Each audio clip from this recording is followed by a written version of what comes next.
सांग रे तुकाराम सांग.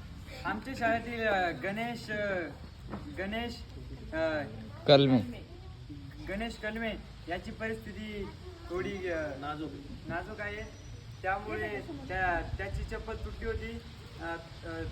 म्हणून त्याला शेतीहून शाळेत बिना चपलीचं यावं लागायचं.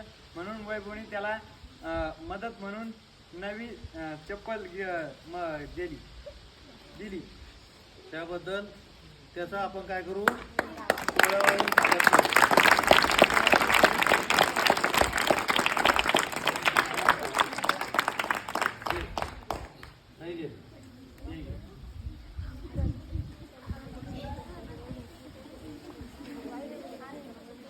कोणाचं स्वागत करायचं रे.